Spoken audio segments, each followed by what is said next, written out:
에스겔서의 그 주제라고 할 수 있고 또 에스겔 선지자의 사역의 이유라고 할 수 있는 부분이 이 11장 19절에서 20절까지의 주요 본문입니다. 우리 이 말씀에서 기억해야 할 것은 돌 같은 마음을 제거하시고 살처럼 부드러운 마음을 주옵소서라고 하는 이스라엘의 회복에 대한 반응입니다. 마음이 참 굳어지기 쉽고 우리의 마음이 어긋행할 때가 많은데 그러함에 대한 하나님의 선언을 보게 됩니다. 구약 성경에 어려움이 있는 것 같습니다. 구약 성경의 어려움을 보자면 구약 성경의 어려움은 일단은 이 책이 한 번씩 막 잡히면 한 10장 정도에서 좀 끝나면 읽기도 수월하고 마음도 그럴 것 같은데 이게 그렇게 끝나지 않는다는 거예요. 에스겔서도 몇 장까지 있냐면 48장까지 있습니다. 48장. 신약에는 48장까지 있는 책이 없죠. 긴 복음서가 27장, 24장, 마가는 그거보다 더 좁게, 이렇게 짧게, 요한복음도 21장, 이 정도인데, 사도행전 28장, 이후로 있는 책들 보면 더 긴 책을 찾아볼 수가 없는데, 구약의 책들은 한번 작았다 그러면 하여간 그 페이지가 양이 장난이 아닙니다. 그리고 또 하나 어려운 게 뭐냐면, 내용에 대한 난해함이죠. 문장의 난해함도 있지만, 그 사건과 사건을 서술하는 방법, 또 사건을 서술하는 문화, 이해하는 문화에 대한 난해함, 이 두 가지가 있습니다. 그래서 우리는 특히 이 큐티 같은 것을 할 때 가장 느끼는 어려움이 설교를 듣는 건 어떻게 좀 해보겠는데 이 큐티 같이 혼자 해야 되는 어떤 말씀 묵상에 있어서 구약을 만나면 왠지 이거 하나님 나한테 어떤 계시와 같은 말씀이다. 이거는 한 달 쉬라는 말씀이다. 에스겔이 끝날 때까지는 쉬라는 자비의 선언이지 않을까 이런 생각을 하죠. 그래서 큐티 책을 예전에 보면요, 큐티에 이렇게 어려운 본문들은 이렇게 살짝 피해가곤 했습니다.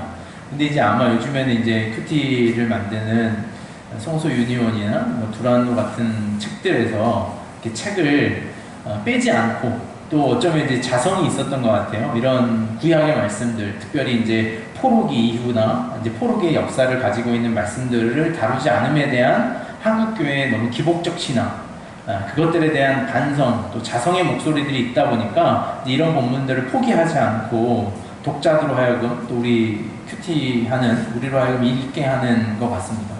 근데 우리가 가장 어려운 부분이 이 구약 성경을 만났을 때 그 인물에 대한 어려움, 또 인물이 살아가고 있는 시대적 상황이 언제인지, 그 배경이 어떻게 되는지에 대한 어려움들, 이런 것들이 좀 다양하게 있는데요.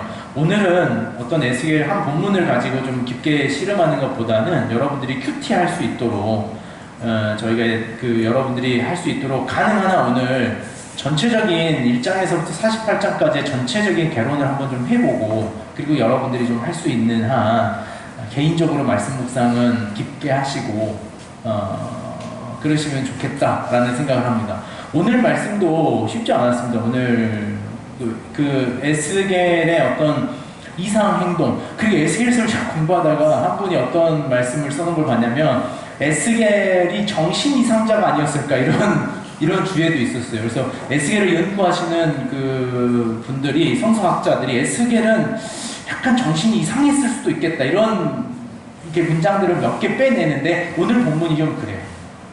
만약에 그것이 실제였다면 더더욱이나 아마 정상은 아니었을 것이다. 그리고 이제 그걸 나중에 정신과 쪽에서 이렇게 이제 정신분석 형식으로 이렇게 하시는 분인데 어떤 특징이 있냐면 에스겔서는요, 내가 보노니 내게 말씀하시기를, 내가 그 문장을 시작할 때 첫 장 첫 절에 내가 내게라는 말을 많이 해요. 근데 그게 약간 그 정신이 이렇게 정신지체라고 그래도 그 인격적인 건 아니죠.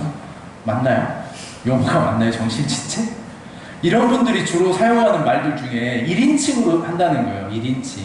그러니까 2인칭, 3인칭으로 단어를 쓰지 않고 다 내게, 나 이런 중심으로 말을 하는 걸 혹해서 에스겔이 그러지 않았나 뭐 이런 이야기까지 합니다. 근데 그렇게 정신이 없는 사람이 글을 썼겠느냐라는 이제 반문 하나에 모든 것이 무너지는데, 그만큼 에스겔이 좀 쉽지 않은 너무나 다양한 주석들 또 바탕들이 많습니다. 또 에스겔서를 보면서 최근에 이제 우리가 많이 보는 어떤 영화의 장르 형식으로 에스겔의 이야기를 하는 사람들을 봤어요. 영화의 첫 장면의 몰입도를 확 끌고 오기 위해서 첫 장면을 선택하는 어떤 그 감독의 에너지가 있답니다. 어떻게 이 영화를 첫 장면을 딱 걸까? 영화가 딱 시작했을 때 어떤 첫 장면이 나와야 그 영화가 어떻게 흘러갈 것인가에 대해서 이해할 수 있더라는 거예요.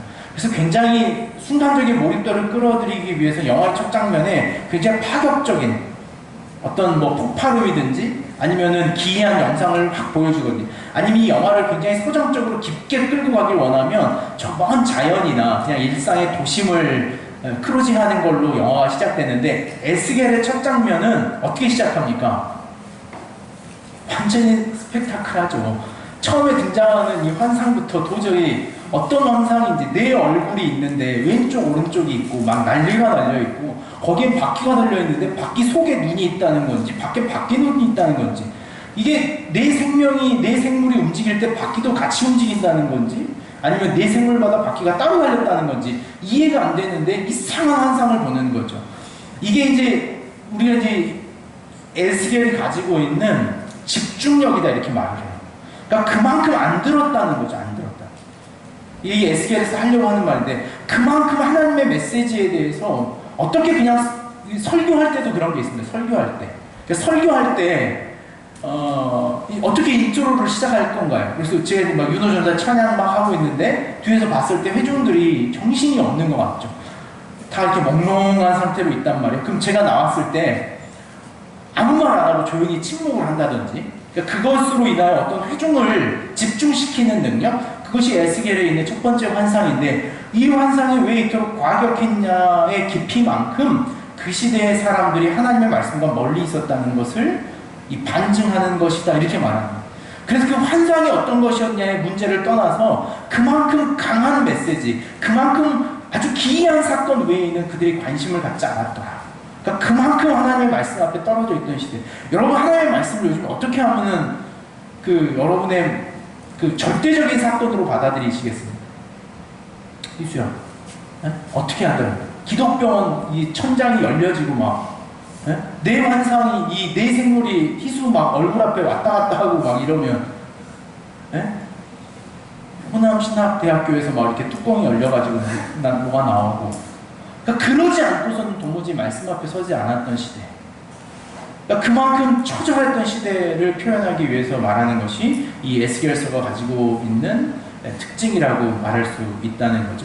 오늘 이제 설교를 여러분들한테 일일이 말하기가 좀 쉽지 않아서 오늘 좀 자료를 좀 만들어 봤습니다. 첫 페이지를 한번 띄워주시겠어요? 에스겔이라고 하는 그 저자에 대한 이해를 저희는 할 필요가 있겠습니다. 원래 히브리어 언어로는요, 에헤츠케엘 이렇게 부르거든요.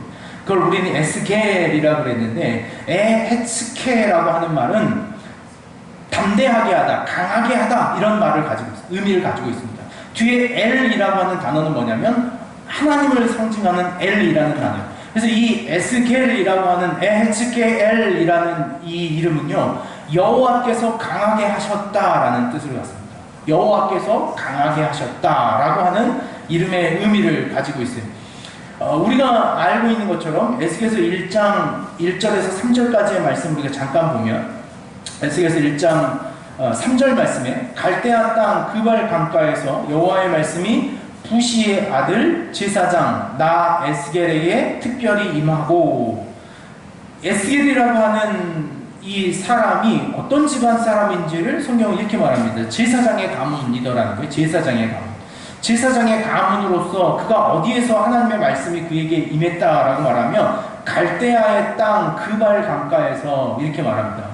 조금 이따가 그 이야기는 좀 더 설명을 하겠습니다.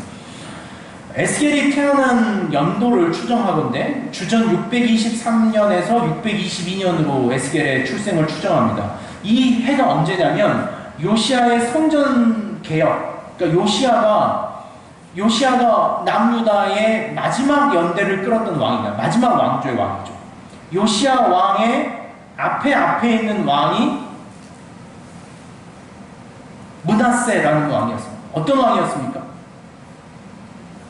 아주 악한 왕이에요. 이스라엘에 있어서 가장 악한 왕이었어요. 이스라엘의 남유다에 있어서 얼마나 악한, 최고로 악한 왕이었다라고 성경은 기록하는데, 그는 어떻게 했냐면 성전에 하나님 외에 다른 우상, 모든 우상을 다 경배하고 섬기게 하고, 그리고 그의 자녀들을 인신제사 드렸던 왕이었습니다.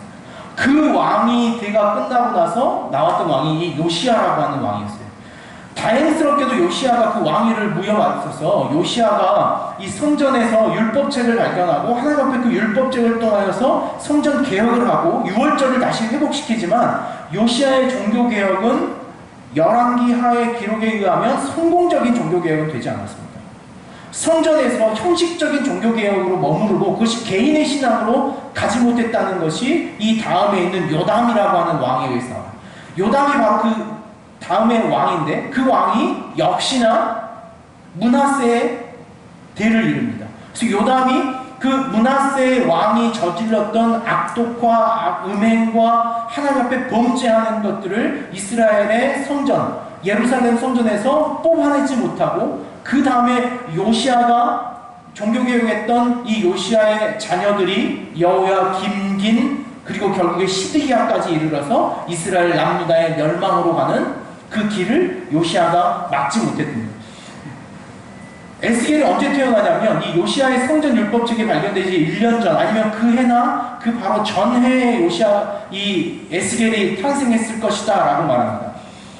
예레미야와 하박국, 스바냐, 그리고 우리가 잘 알고 있는 다니엘과 같은 선지자들과 함께했던 선지자, 예레미야의 영향력을 굉장히 많이 받습니다.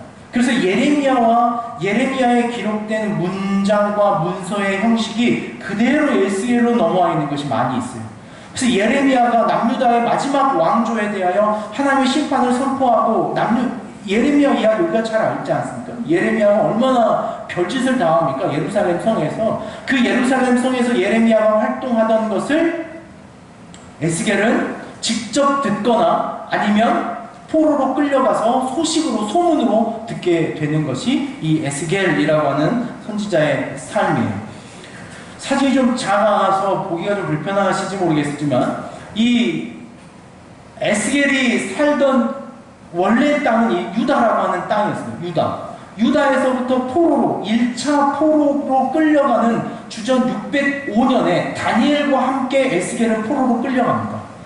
남유다가 언제 멸망합니까?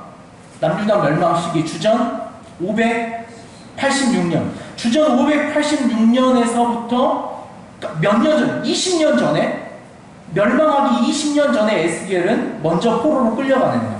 이 포로로 끌려가던 시대가 언제 시대입니까? 요시아가 무기또 전쟁에서 패배한 다음에, 여기가 무기또거든요. 일단 다시 한번 설명을 합니다만은, 이 무기또에서 요시아가 애국과 전쟁을 벌립니다. 애국과 전쟁을 하다가 요시아가 이 무기또에서 전사합니다. 무기또에서 전사하고 나서 이 갈그미스에서 누구하고 전쟁을 한다면 아시리아하고 이집트, 애굽하고 신흥 바벨론이 이 갈그미스에서 전투를 펼칩니다. 이 갈그미스 전투는 우리가 여러 번 이야기했는데, 그래서 이 갈그미스에서 전투를 벌여가지고 누가 승리하냐면 바벨론이 승리합니다. 그래서 바벨론이 이 전체 페르시아에 있는 이집트까지의 패권을 바벨론이 장악을 하는 것이 주전 605년이었죠. 이 주전 605년에 이 유다에 있었던 꽤나 학식 있고 능력 있는 사람들이 바벨론으로 끌려갑니다. 그게 언제냐면 주전 605년, 603년 사이였어요. 이 시대에 다니엘과 같이 에스겔은 어디로 가냐면 이 바빌로니아에 있는, 우리가 잘 알고 있는 텔아비브라고 하는 데거든요. 텔아비브. 우리가 잘 알고 있는 이 말이 참 무색합니다. 저는 안 가봐서 잘 모르는데 여러 번 이야기는 했던 거예요. 아비월 할 때, 우리가 유월절 이야기할 때도 하고 꼭 가보고 싶은데, 유진 간사님 여기 갔다 왔던 거예요. 그쵸, 텔아비브. 갔다 온 사람 이야기를 해야 되는데 제가 하고 있어가지고. 이게 참 좋은 데랍니다. 여기에 보면 이 그발이라고 하는 강이 있거든요. 이 그발 강가에서 하나님의 말씀을 듣습니다. 그러니까 주전 남유다가 멸망하기 전에 1차, 2차, 3차로 포로가 끌려가는데 3차 포로가 언제 끌려가냐면 주전 586년에 남유다의 3차가 포로로 끌려가는데 그 전에 20년 전에 에스겔은 이 그발강가 바벨론의 포로로 끌려가 있는 상태예요. 그 포로로 끌려가 있는 상태에서 주전 593년에 에스겔은 예언을 시작합니다. 주전 591년 혹은 593년 그리고 571년까지 에스겔은 자기 사역을 진행합니다. 어디에서 하냐면요, 이 바벨론에서 20년 동안입니다. 20년에서 22년 정도. 에스겔이 처음 사역을 시작했던 나이를 추정하건대 한 40살 정도의 선지자 사역을 시작했을 것이다, 이렇게 예상을 합니다. 요 지역을 그래서 에스겔은 남유다, 유다의 사람이었지만 유일하게 유다에서 하나님의 말씀을 예언하지 않고 어디에서요? 이방 땅 바벨론에서 예언한 선지자예요. 또 한 사람이 누구겠어요? 여기에서 성경에 기록된 선지서를 쓴 사람 누굴까요? 다니엘. 고맙습니다. 집사에 안 오시면 어떡하나. 오늘도 보일러 어디 또 터지면 어떡하나. 기도했으면 안 터지게 해달라고. 다니엘과 에스겔, 이 두 선지자만 남유다와 북이스라엘이 아닌 이방 땅에서 하나님의 말씀을 선포합니다. 근데 이걸 잘 기억하셔야 돼요. 왜냐면 이것도 굉장히 중요한 관전 포인트입니다. 왜냐하면 에스겔에 있어서 에스겔에게도 이 명확한 환상이 필요했던 이유 중에 하나예요. 왜냐하면 남유다 사람들에게 있어서 그들에게 하나님이 말씀하신다면 어디서 말씀해야 했냐면 예루살렘에서 말씀하셨어야 돼요. 에스겔은 민수기 4장 3절 말씀에 보면 이스라엘 백성들이 제사장으로서 복무하기 시작하는 나이가, 구체적으로 하는 나이가 언제냐면 30살에부터 시작을 합니다. 에스겔은 그 나이에 어디에 가 있었냐면요, 포로로 끌려가 있는 제사장이었어요. 포로로 끌려간 제사장에게 고민이 하나 있는 거예요. 어떤 고민이 있냐면 자신의 제사장이라고 하는 직분이 무슨 의미가 있겠느냐라는 거예요. 내가 성전도 없고 아무것도 없는데 여기서 뭘 하겠냐라는 거예요. 우리에게 좀 적용해보자면 이런 거겠죠. 우리가 크리스찬인데 상황과 여건이 충분하지 않다면 우리의 예배가 온전히 예배될 수 있겠느냐라는 것으로 예배를 포기해버리는 것처럼 에스겔에게는 그런 마음이 있었던 거예요. 제사장이 자신의 사역을 하기 위해서는 예루살렘이 필요한 거거든요. 근데 예루살렘으로 자신이 가고 싶어도 갈 수 없는 상황인 거예요. 그러므로 자신이 바벨론의 포로로 끌려가 있는 자신의 삶이 얼마나 비참하겠습니까? 난 여기서 뭐 하나 그런 거예요.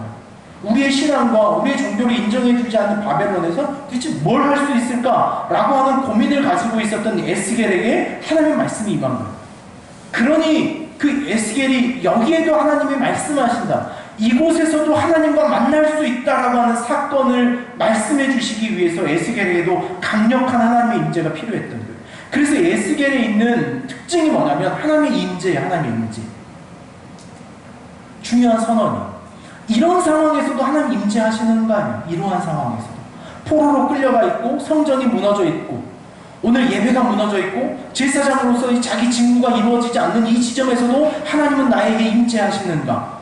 에스겔을 보는 거예요. 하나님이 임재하는 거죠. 우리가 넘어져 있을 때, 우리의 개인적 삶이 지쳐 있거나 우리의 삶이 온전치 않다고 생각할 때, 우리 그럴 때 있죠. 내가 큐티도 안 했는데 하나님 내게 임재하실까?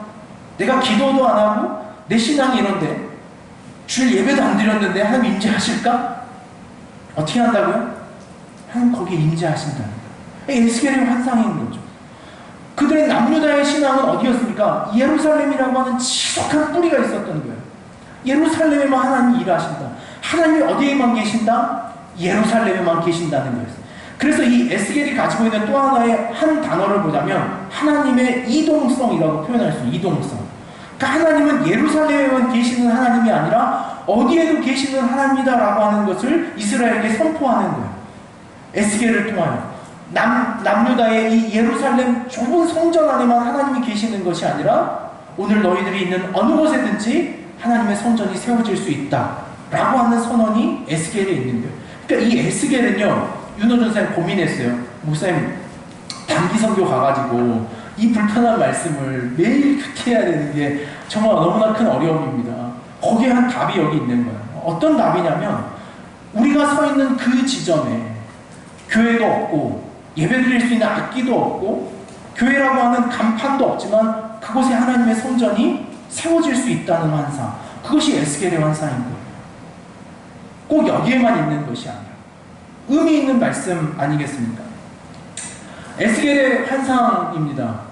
이게 이제 제가 그나마 찾은 것 중에 제가 좀 이해하는 거예요. 이게 사람의 형상, 왼쪽 얼굴은 소, 오른쪽은 사자, 뒤에는 뭐예요?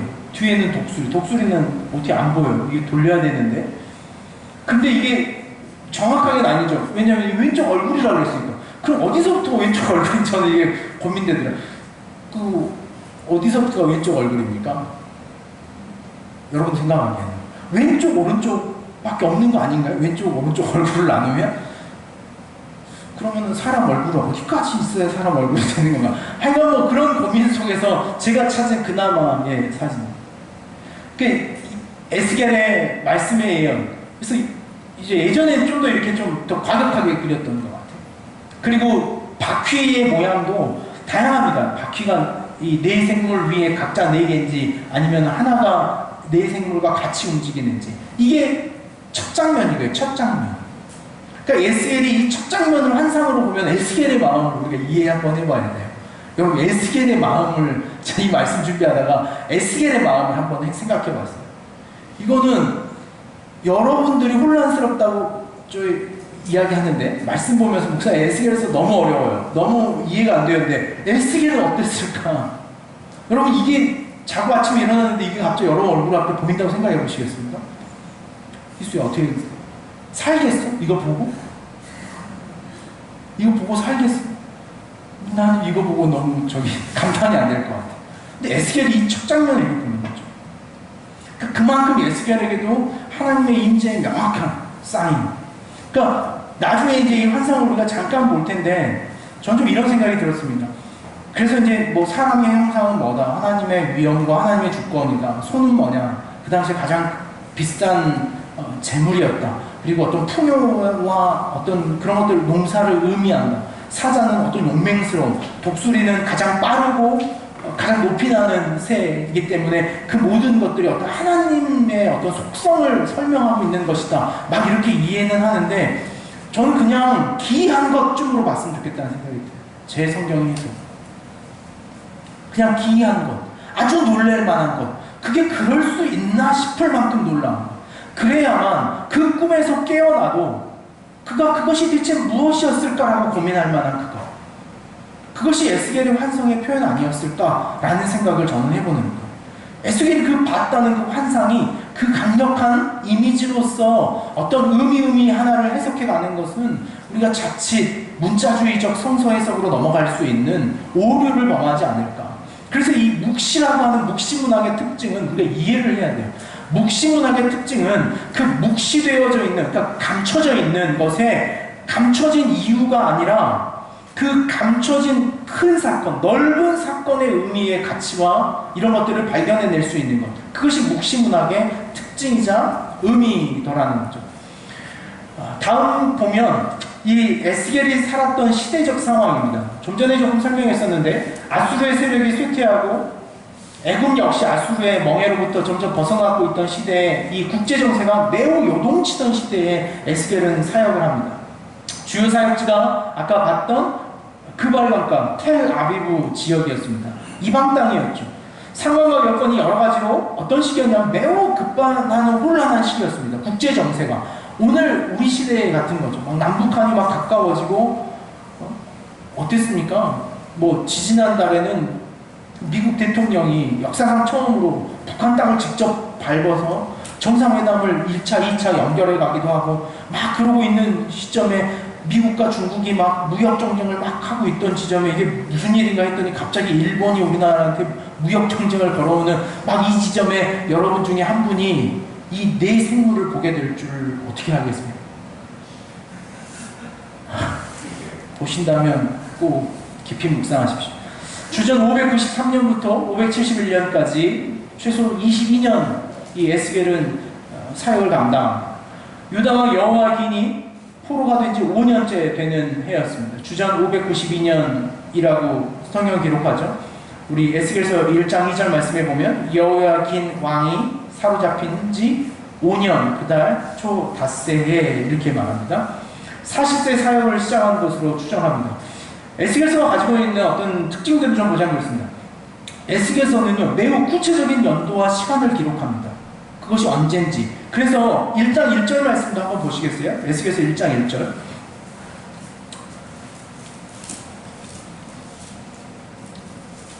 에스겔서 1장 1절인데 같이 한번 읽겠습니다. 30째 해 넷째 달 초 닷새에 내가 그발 강가 사로잡힌 자 중에 있을 때에 하늘이 열리며 하나님의 모습이 내게 보이니. 그러면서 구체적으로 에스겔서에는요 자신이 언제 어떤 시간에 사역했다라고 하는 것을 매우 구체적으로 기록합니다. 유일하게 선지자 중에 자신의 시간과 개념을 가장 잘 구체적으로 표현하고 있는 선지자가 에스겔이에요. 1인칭 난수를 씁니다. 좀 전에 많이 이야기했던 대부분의 첫 장과 첫 절이 이런 특징을 가지고 있어요. 1장 4절 말씀에도 보면 내가 보니, 2장 1절에도 보면 그가 내게 임하여, 3장 1절에도 보면 또 그가 내게 이르시되, 4장은 너 인자야, 5장은 너 인자야, 6장 여호와의 말씀이 내게 임하여, 7장 또 여호와의 말씀이 내게 임하여 라고 하는 특징적인 것을 가지고 있는 거죠. 그러니까 에스겔은 이 말씀이 자신에게 주신 하나님의 분명한 말씀이다라고 하는 것을 반복적으로 강조해야 했어요. 그래서 어떤 특징이 등장하냐면 이 선지자가 경험한 그 경외심, 두려움, 비판, 범민들에 대한 감정이 이 에스겔서에는 여과 없이 그대로 우리에게 투영됩니다. 그러니까 하나님이 얼마나 이스라엘 백성들에게 한탄스러워하는지. 그래서 어떤 표현입니까? 말해도 듣지 않는 그들에게 말해라 이렇게 말합니다. 그거 부모가 자식한테 하는 표현 아니에요? 안 들어보셨습니까? 여러분 그런 표현도. 부모가 자식한테 그러죠. 너는 들으면 듣고 있냐? 이런 거. 너 지금 들으면 듣고 있다고 고개를 끄덕끄덕해. 이런 표현들. 굉장히 직접적이고 인격적이고 경험적인. 하나님께서 에스겔이 하는 말을 에스겔은 그대로 여과 없이 바벨론에 있어서 선포하는 선지자가 에스겔. 인자라고 하는 친구가 여러 차례 있죠. 인자. 그래서 교회에 보면 인자라는 이름을 가진 권사님들이 많이 있어요. 인자. 아니, 꼭 그런 개연성은 아닌데,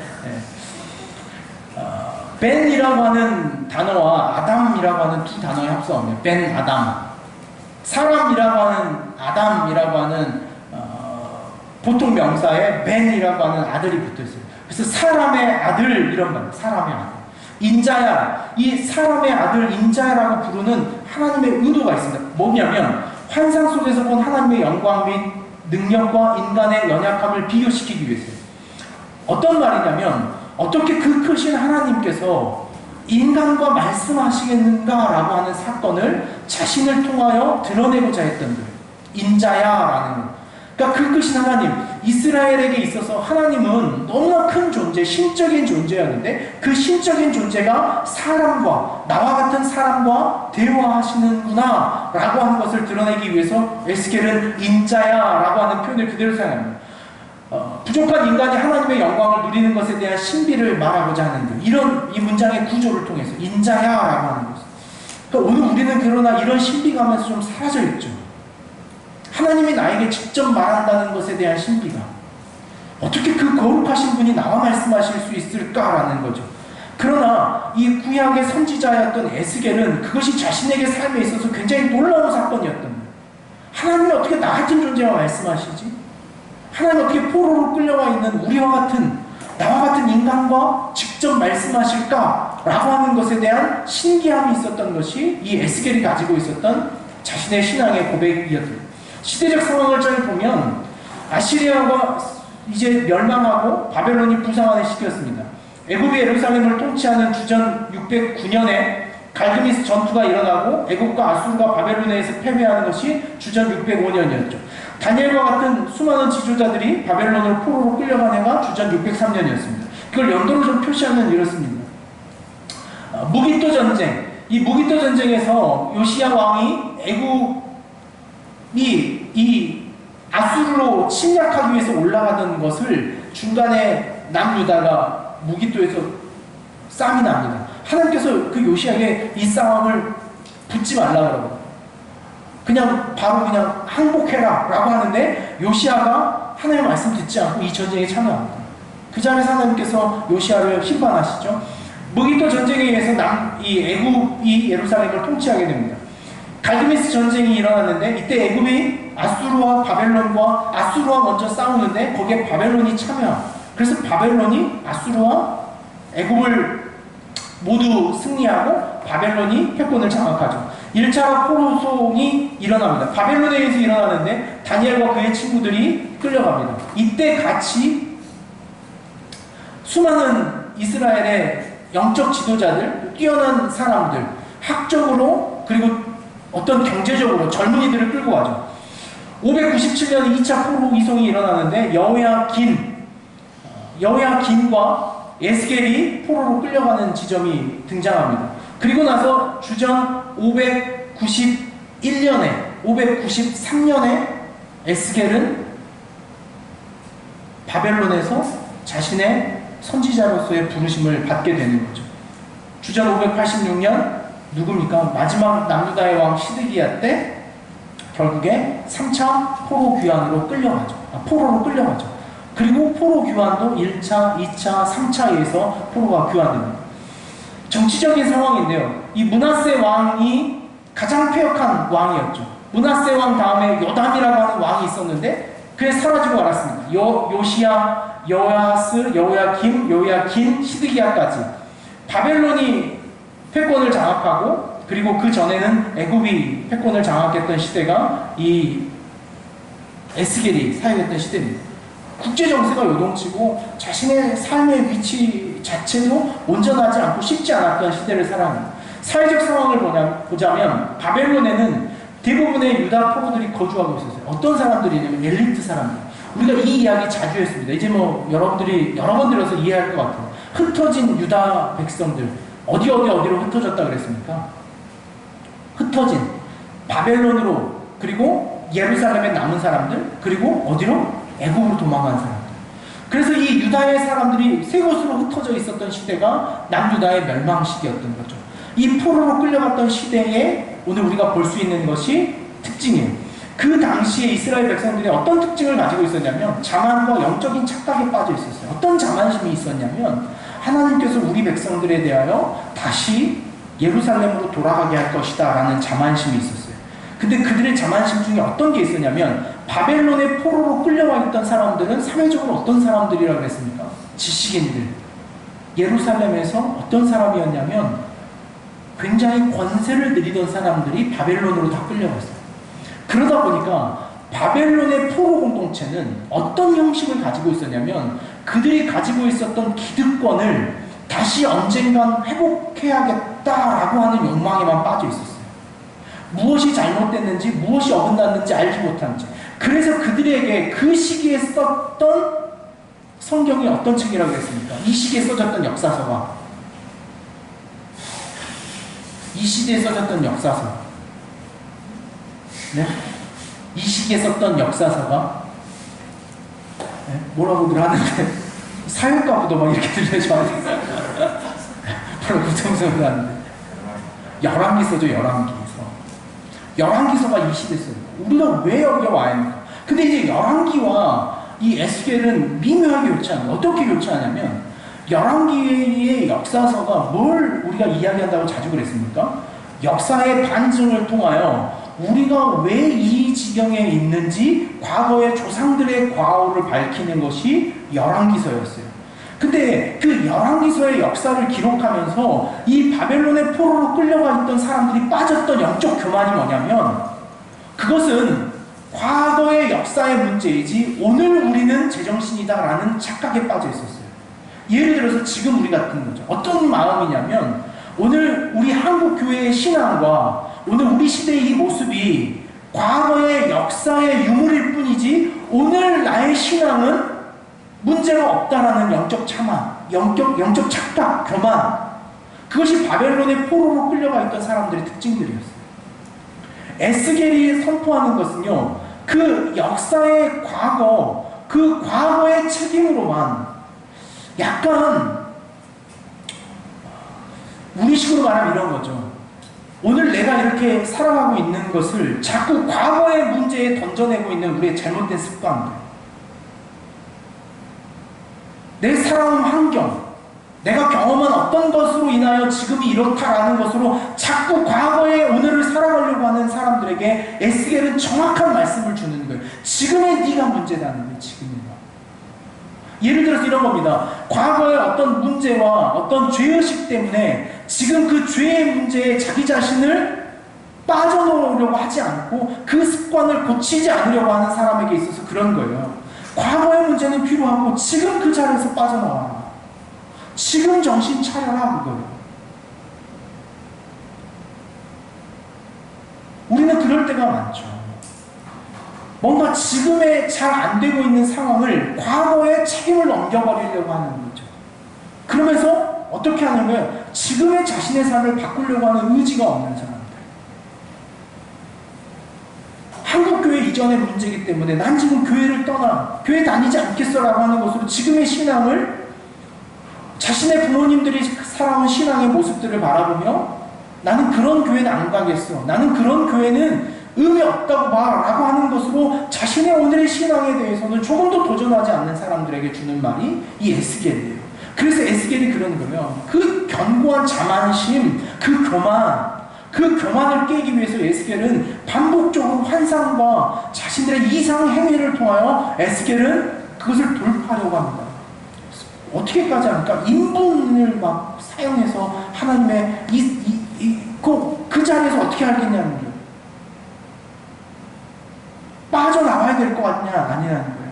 그걸 과거의 문제로 계속 둘 것이냐? 그래서 그런 속담에 대한 이야기를 이따가 잠깐 좀 이 예레미야서에서도 등장했던 말씀인데 한번 나눠보도록 하겠습니다.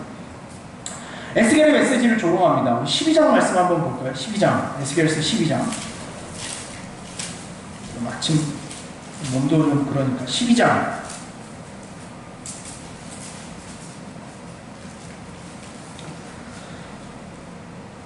속담과 묵시, 여기서 말하죠. 12장 22절. 12장 22절. 여기서도 이렇게 시작합니다. 인자야, 인자야. 하나님이 사람에게 말씀하신다. 근데 그 놀라운 사건 앞에 너희가 어떡하냐 이거예요. 22절 말씀 보겠습니다. 인자야, 이스라엘 땅에서 이르기를 날이 더디고 모든 묵시가 사라지리라 하는 너희의 이 속담이 어찌 됨이냐 그러는데, 그러므로 너는 그들에게 이르기를 주 여호와께서 이같이 말씀하시기를 내가 이 속담을 그치게 하리니 사람이 다시는 이스라엘 가운데서 그 속담을 사용하지 못하리라 하셨다 하고, 또 그들에게 이르기를 날과 모든 묵시 응함이 가까우니라. 그러니까 그들에게 있어서 예언자들이 계속 어떤 묵시를 전할 때 그러는 거예요. 뭐라고 말했냐면 이게 언제라고요? 남유다가 멸망하기 전에란 말이에요. 그래서 이 에스겔이 자꾸 포로로 끌려와 있는 이스라엘 백성들에게도 남유다가 멸망할 걸 알았어요, 몰랐어요? 여러 역사를 잘 지금 봐야 됩니다. 이 에스겔의 처음에 환상을 이야기할 때 남유다가 멸망했던 지점입니까? 멸망 안 했던 지점입니까? 이걸 꼭 잡아야 돼요. 남유다가 멸망했던 지점에 에스겔이 예언을 시작합니까? 멸망하기 전에 예언을 시작합니까? 멸망하기 전에 예언을 시작해요. 그러니까 포로로 끌려와 있던 그 사람들이 바벨론에서 어떻게 살겠냐는 거예요. 그 20년 동안 남유다가 멸망하기 전까지 어떻게 살았겠어요? 우리가 조만간에 우리 집, 내가 지분을 가지고 있는 예루살렘으로 돌아갈 것이다 라고 하는 생각을 가지고 있었던 거예요. 그러면서 그 바벨론 안에서 에스겔이 묵시를 전하자 그 묵시에 대해서 뭐라 그러는 거예요? 야, 그 소리 저 예루살렘에서도 어떤 미친놈이 그러고 있다더라 그거예요. 그 미친놈이 누구예요? 예? 예레미야. 야, 저기서도, 예루살렘에도 그 어떤 놈이 자꾸 예루살렘 성전이 무너진다 그러고, 성전이 무너져야 우리가 산다 그래서 그놈 땅에다 묻어놓고 밥도 안 주고 있다더라. 근데 너도 여기서 그 소리 하고 있냐? 우리 곧 돌아간다. 이게 그들의 속담이 되어버려요. 묵시는 다 사라졌다. 하나님의 묵시는 더 이상 없다. 우리 다시 회복된다. 여러분, 이게 포스트 모더니즘적 사고기도 해요.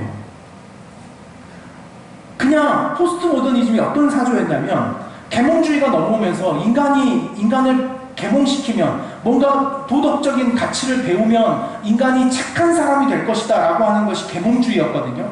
근데 그 계몽주의를 끌고 가던 서구가 세계 1, 2차 대전을 맞이하면서 인간을 깨우쳐도 선한 인간이 될 수 없구나 라고 하는 허무주의가 들어오기 시작했어요. 허무주의가 들어오니까 사람들이 어떻게 살아가기 시작하냐면 그럼 뭐 아무것도 할 게 없네? 그럼 희망이 없네? 소망이 없네? 그럼 우리 뭐 하지? 라고 하는 거예요. 거기에서 실존주의자들이 던져내는 게 뭐냐면 소망은 없지만 소망이 없다 그러면 우리가 살기 힘드니까 그냥 있다고 하고 살자. 그거예요.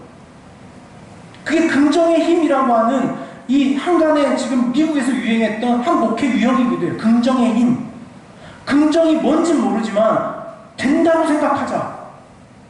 될 수 있다고 생각하는 것이 없다고 생각하는 것보다 낫지 않냐라고 하는 근거 없는 정확한 여러분 생각 한국교회가 된다고 생각하자. 오늘 지금 바벨론의 포로로 끌려가 있는 이들이 뭐 하고 있는 거냐면 우리 다시 돌아갈 수 있다고 생각하자. 여러분 제가 목회자인데 여러분들 이렇게 어려운 일 당했을 때 가서 너 이거 어려운 일 절대 못 회복된다. 너 이거 끝이다 이제. 너 여기서 이제 아니다. 그럼 여러분 어떻게 생각해요? 똑같은 말이라도. 그러니 여러분 이왕이면 2개면 뭐 하겠어요? 무조건 된다고 그러는 거예요. 된다. 시험 앞두고 기도해가지고 안 될 거라는 기도 받아본 적 있으십니까 혹시? 네? 일단 된다고 해줘야 돼. 그때까지는. 시험 결과 나올 때까지는 될 거야. 잘 될 거야 라고 해줘야 돼요. 안 돼도 지 책임인 거예요. 근데 내 책임은 없는 거예요. 목회자로서. 그러다 보니까 묵시가 없는 시대가 돼버린 거예요. 그냥 모든 게 다 잘 된다고 말하는데 교회 갔더니 목사님은 매주 어떻게 살아도 내가 한 주간 어떻게 살았는지도 상관없이 여러분 잘 될 것입니다. 하나님께서 여러분을 꼭 도우실 것입니다. 라고 설교 듣고는 그래도 괜찮네. 무슨 설렁탕 아주 깔끔하게 먹은 것처럼 그런 느낌 받고 나와야 되더라는 거예요. 그렇게 읽으면 에스겔은 완전히 우리 시대의 말씀이에요. 지금 우리 개인적인 우리의 삶의 말씀이에요. 껄끄러운 소리, 그렇게 해서 되겠냐? 라는 소리는 좀처럼 듣지 않으려고 하는 시대. 그 시대가 오늘 이 묵시가 사라져버렸다라고 하는 시대. 거짓 선지자들의 외침이 있습니다. 13장 보시겠어요? 13장. 거짓 선지자들의 종말이 예언됩니다. 거짓 선지자들이 그때도 예레미야 선지자와 같이 하나냐라고 하는 선지자가 예레미야에게 나타나가지고 뭐라 그랬습니까? 오늘 네가 선포하는 것은 거짓이다라고 그 성전에서 붙었던 거짓 선지자들이 있네요. 12장 1절과 2절 말씀 읽어봅시다. 여호와의 말씀이 내게 임하여 이르시되 인자야 너는 이스라엘 예언하는 선지자들에게 경고하여 예언하되 자기 마음대로 예언하는 자에게 말하기를 너희는 여호와의 말씀을 들으라. 자기 마음대로 예언하는 어떻게 예언했을까 그 당시에? 예레미야가 성전이 무너질 것이다. 바벨론에 의해서 손들어라. 바벨론이 너희를 침략하기 전에 바벨론에게 먼저 항복하고 하나님께서 너희를 고치시는 것을 다시 회복해라 라고 할 때 거짓 선지자들이 뭐라고 했어요? 하나님은 반드시 예루살렘 성전을 떠나지 않고 하나님 반드시 예루살렘 성전에서 이스라엘 백성 지키신다 라는 예언을 마지막 주전 586년까지 외쳤던 선지자들이 거짓 선지자들이 있었던 바벨론에서 에스겔이 이러다 우리 민족 망한다. 여기에서부터 회개가 일어나야 된다. 여기서부터 하나님의 말씀 앞에 서야 된다. 언제부터 하나님의 말씀이 무너지기 시작했냐면요. 므낫세 때부터 하나님의 말씀을 반대하기 시작합니다. 나중에 시드기야 때는 어떻게까지 합니까? 하나님의 말씀을 두루마리를 찢어버리는 것까지 남유다의 왕들이 하나님 앞에 범죄하지 않아요. 하나님의 말씀을 경시하고 하나님의 말씀 앞에 서지 않고 성전 안에서 수많은 인신제사와 이방의 제사를 드렸던 예루살렘 성전이 있음에도 불구하고 그들은 성전이 무너지지 않을 것이다 라고 하는 영적 자만과 교만과 어긋난 예언에 빠져있던 사람들이 그 시대의 사람들. 왜냐하면요 그 말이 듣기 좋으니까. 우리 문제 어려운 것 같아. 이 문제 신앙하는 그렇게 하면 안 돼 라는 말. 이게 우리 삶에 참 받아들이기 힘든 문제예요. 그렇게 제가 한번 예전에 그런 이야기 한 적이 있죠. 저희 이제 교회 지체였는데 주일날 그 계곡에 간다고 친구들하고 계곡에 놀러 간다고 약속을 잡아놓고 저한테 허락을 한번 맡으러 왔었어요. 그래서 제가 그랬죠. 근데 이제 신앙생활 처음 시작할 때였어요, 그 친구가. 그래서 제가 그랬어요. 성경에 기록 안 됐지만 한국교회 역사 속에 주일날 특별히 계곡에 갔다가 물에 빠져 죽은 사람이 수도 없이 많다. 그랬더니 처음에 믿더라고요. 그 사람 진짜로요. 그래, 그만큼 중요해. 라고 했는데도 갔어요.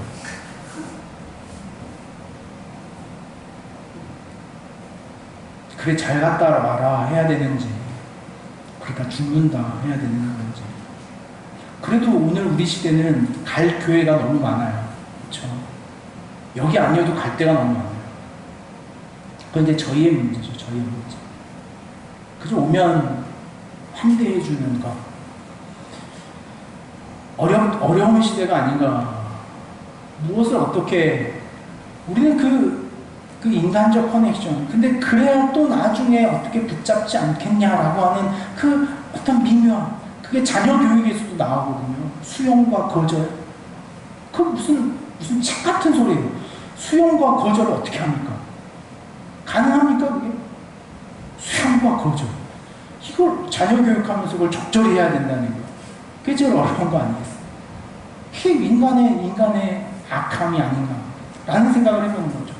전체 구조를 한번 이야기해보고 저희가 말씀을 좀 맺도록 하겠습니다.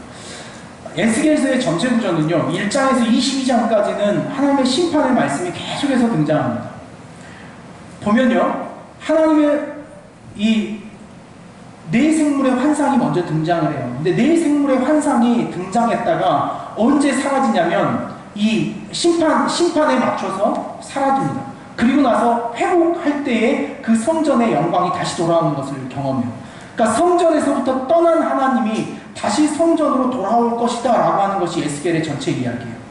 하나님께서 너희들의 그 패역한 성전에서부터 떠나셨다가 다시 하나님이 그 성전을 회복시키실 것이다 라고 하는 것이 에스겔 48장까지의 이야기예요. 1장에서 24장까지는 하나님의 성전에서 떠나며 그 영광의 성전을 떠나는 이야기가 1장에서 11장이에요. 에스겔의 소명과 그래서 파수꾼이라고 하는 어떤 이야기 구조물이 하나 등장합니다. 그 파수꾼은 나중에 회복의 이야기에서도 다시 한번 나와요. 하나님의 심판이 선언되는데 그게 10장에서 24장까지. 이게 엄청난 이야기입니다. 여러분들이 아마 이게 이때가 가작좀 났을 때 이제 심판이 계속 깨끗이 씻김을 받고 오십시오. 그리고 여러분 에스겔에서는요, 이 마지막 심판이 끝나는 지점에 자신의 아내를 잃습니다. 그러니까 그 예언자들의 삶이랑 참 힘들었던 것 같아요. 바벨론까지 끌려가서 거기서 아내를 잃습니다.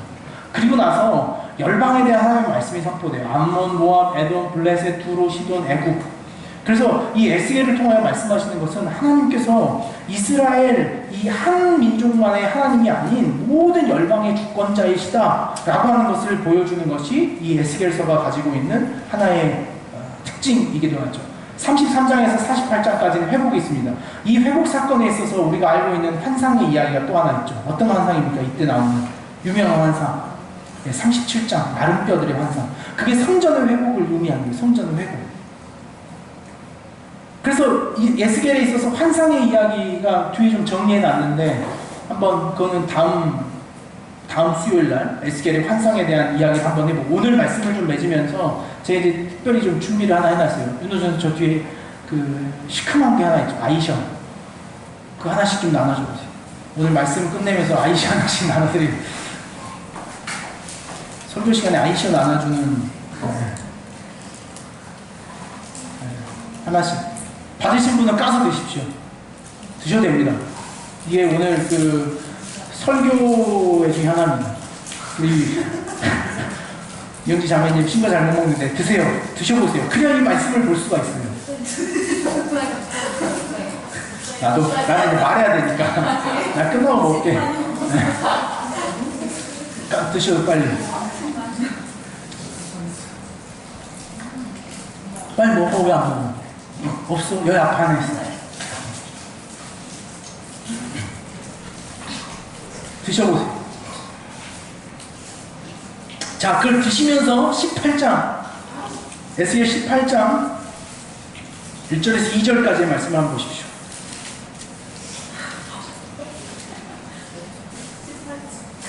에스겔서 18장 1절과 2절.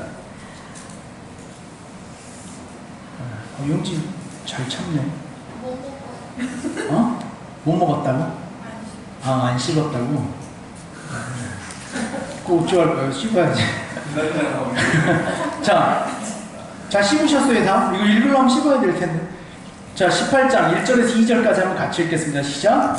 또 여호와의 말씀이 내게 임하여 이르시되 너희가 이스라엘 땅에 관한 속담에 이르기를 아버지가 신 포도를 먹었으므로 그의 아들의 이가 시다고 함은 어찌 됨이냐. 이 말씀 우리 신약 말씀에서도 봤던 말씀이죠. 이게 예레미야와 에스겔에 등장하는 예레미야 31장에도 이 똥이라는 말씀이 등장하는데 에스겔의 말씀이 여러분 시죠 지금.